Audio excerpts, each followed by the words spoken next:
ایسا رشتہ ماں کی صورت میں پیدا کیا ہے، جنت کی چھاؤں کا دنیا کے اوپر روپ ہے ماں کی ذات، جنت کی گھنی چھاں ہے ماں کا وجود، اور اللہ نے اپنی رحمتوں کو اگر کوئی صورت دی ہے تو وہ ماں کا روپ ہے، اور ماں کے سینے میں وہ تڑپتی ہوئی ممتا اور محبت کے وہ پگھلتے ہوئے جذبات رکھے گئے ہیں کہ دنیا پر ماں کے پیار کا بدل نہیں ہے۔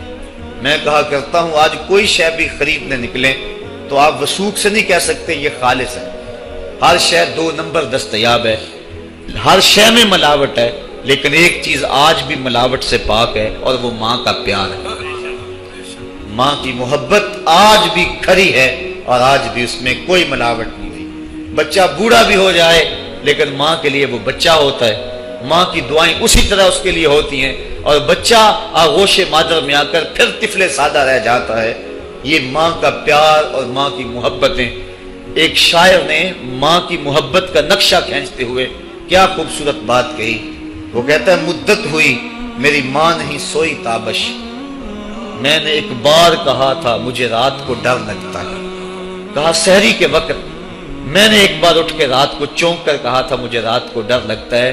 مدت ہوگی اس بات کو، یہ قصہ پرانا ہو گیا ہوا ہے، مجھے بھی بھول گیا ہوا ہے، لیکن میری ماں رات کو نہیں سوتی، میرے بیٹے کو کہیں ڈر نہ لگ رہا۔ یہ ماں کے پیار کا روپ ہے۔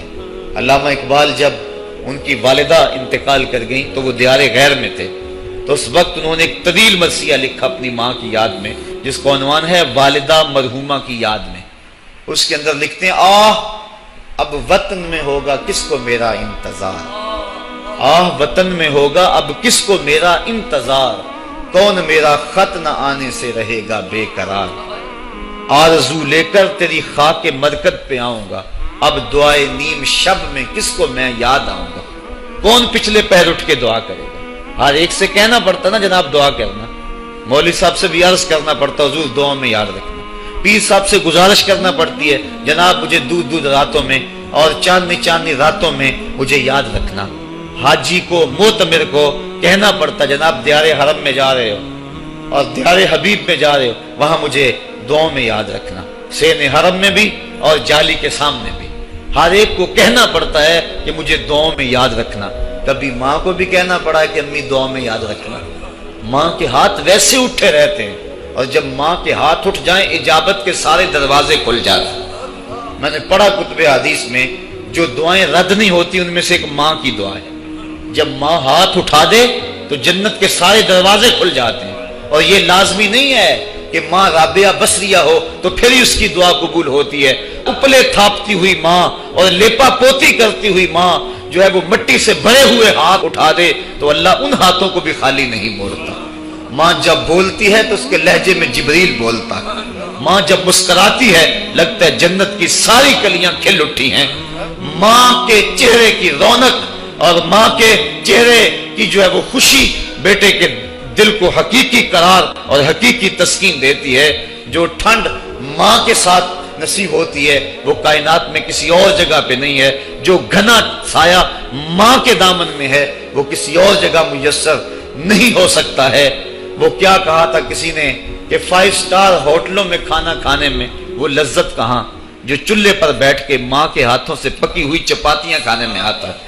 عالی جناب حضرت صاحب کیا کیا اسٹیٹ سیکرٹری نام لیتے ہیں، لیکن وہ لطف کہاں جو ماں اوئے ببلو اوئے پپو اور اوئے مٹھو کہہ کے پکارتی ہے۔ جو مٹھاس ان لفظوں کے اندر ہے وہ بڑے اور بھاری اور بھرکم الفاظ اور خطابات کے اندر کہاں ہے۔ اونچی کرسی پہ بیٹھنے کا وہ لطف نہیں ہے جو ماں کے قدموں میں بیٹھنے کا ہے۔ اللہ نے ماں کے روپ کے اندر ایک محبت اور ایک الفتوں کا ایک ایسا دریا دیا ہے کہ جس کے اندر انسان جب جاتا ہے تو اس کے دکھوں کے سارے میل دھل جاتے ہیں اور وہ بالکل آسودہ ہو جاتا ہے۔ یہ ماں کا روپ ہے، یہ ماں کا پیار ہے۔ تو ماں کا بچھڑ جانا، اس دنیا سے چلے جانا، یہ ایسے ہی ہوتا ہے جس طرح کوئی بندہ گھنے سائے میں کھڑا ہو تو اچانک اس کو دھوپ میں کھڑا کر دیا جائے، پھر اسے پتا چلتا ہے کہ کتنا گھنا سایہ تھا۔ جس طرح درخت ساری دھوپ اپنے اوپر سہتا ہے اور جو اپنے نیچے کھڑا ہو اس کو ٹھنڈک دیتا ہے، اسی طرح ماں باپ سارے دکھ اپنے اوپر سہتے ہیں لیکن اپنی اولاد کو ٹھنڈک پہنچاتے ہیں۔ ماں باپ کے اس دنیا سے چلے جانے کے بعد پتا چلتا ہے کہ میں کتنی گھنی چھاؤں سے کس کڑاکے دار دھوپ میں آ گیا ہوں، اور میری زندگی کے اندر کتنے دکھوں کا زہر گل رہا ہے، جو زہر پہلے ماں ہمارے قریب نہیں آنے دیتی تھی، جو باپ ہمارے قریب نہیں آنے دیتا تھا، وہ اپنی باہوں میں اور اپنے سینے میں ان غموں اور دکھوں کو سمیٹ لیا کرتے تھے۔ تو ماں کا بچھڑ جانا، ماں کا اس دنیا سے چلے جانا، یہ بہت بڑا سانحہ ہوتا ہے۔ ساری زندگی انسان ماں کی خدمت کرتا رہے تو بتاؤ ماں کی خدمتوں کا بدلہ دے سکتا ہے؟ ماں کے پیار کا صلہ دے سکتا ہے؟ عرض کی گئی کہ میں اپنی ماں کو اپنے کندھوں پہ اٹھا کر کے حج کروایا ہے اور سائی اور کعبۃ اللہ کا طواف کرایا ہے، اور حالت یہ تھی کہ اگر چٹان کے اوپر گوشت کا ایک ٹکڑا ڈال دیا جاتا تو وہ بھی بھن کے کباب بن جاتا، اتنی گرمی کی شدت تھی۔ کیا میری ماں نے میری جو خدمت کی، میری کفالت کی، مجھے دودھ پلایا، مجھے جنم دیا، تو میں نے کیا ماں کی خدمتوں کا صلہ دے دیا ہے؟ تو جواب آیا، تو نے ابھی اس کی ایک مسکراہٹ کا بدلہ بھی نہیں دیا۔ ماں جب ہنس کے دیکھتی ہے تو جنت کی ساری کلیاں کھل اٹھتی، اور بیٹے کی زندگی ماں کی اس ہنسنے سے جو ہے وہ عبادت ہوتی ہے۔ بیٹے کے لیے ماں کے جو جذبات ہیں، ماں کی جو کہانیاں ہیں، ماں کے سینے میں جو درد کے امٹتی ہوئی ایک کائنات ہے، اس کا کوئی بدل نہیں ہو سکتا۔ ساری زندگی ایک ٹانگ پہ کھڑا ہو کے بندہ ماں کی خدمت کرتا رہے پھر بھی حق ادا نہیں ہوگا۔ ماں ماں ہوتی ہے، اللہ تعالیٰ جل شانہ نے اس کو وہ درجے عطا فرمائے۔ بیٹے کے ساتھ جو پیار ماں کرتی ہے بھلا کوئی کر سکتا ہے؟ کوئی اتنی محبت دے سکتا ہے جتنی ماں محبت دیتی ہے؟ ساری زندگی بھی انسان ان محبتوں کا بدل دینا چاہے تو نہیں دے سکتا، چونکہ ماں کے پیار کا کنارہ ہی کوئی نہیں۔ ماں کی محبت کی گہرائی اور گہرائی کو کوئی ناپ ہی نہیں سکتا۔ سمندر کے پاتال تک تو شاید کوئی پہنچ گیا ہو، لیکن ماں کے پیار کا کنارہ آج تک کسی کو نہیں ملا۔ اللہ تعالیٰ نے اس کے سینے میں دھڑکتا ہوا جو دل رکھا ہے اور تڑپتی ہوئی جو ممتا رکھی ہے، وہ ایک مثال بنی ہوئی ہے کہ کسی نے کسی کو کہا کہ میں تیرے پہ راضی تب ہوں گی کہ اگر تو اپنی ماں کا کلیجہ نکال کے لے آئے۔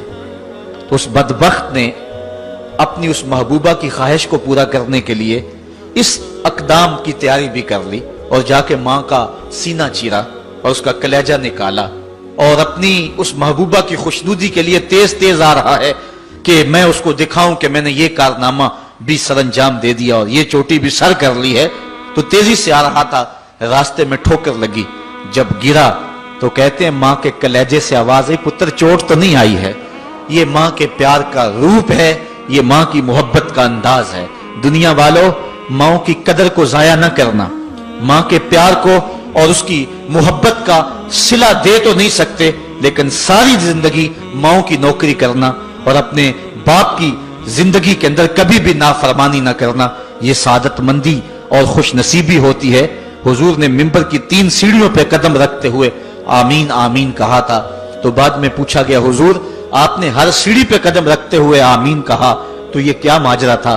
فرمایا جبریل آئے تھے، انہوں نے مجھے کہا تھا اس شخص کی ناک خاک آلود ہو جو ماہ سیام رمضان المبارک کو پائے اور پھر کثرت عبادت سے اپنی بخشش نہ کروا سکے، تو میں نے آمین کہا۔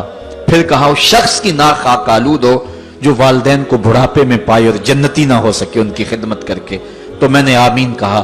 پھر جبریل نے کہا اس شخص کی ناک خاک آلود ہو جس کے سامنے آپ کا ذکر کیا جائے اور آپ پر درود نہ پڑے، تو میں نے آمین کہا۔ تو وہ شخص کتنا بد نصیب ہے جو والدین کو ناراض کر لیتا ہے۔ میں کہتا ہوں ساری کائنات ماں کے قدموں تلے ہے، بلکہ میرے محبوب نے جنت کو ماں کے قدموں تلے قرار دیا۔ الجنت تحت اقدام الامہات، جنت ماں کے قدموں تلے ہیں۔ ماں اتنا پیار کرتی ہے کہ جس کا کسی ترازو پہ تول نہیں ہو سکتا، اور اس کے پیار کا صلہ بدلہ ساری زندگی خدمت میں بھی گزار دیں پھر بھی نہیں دیا۔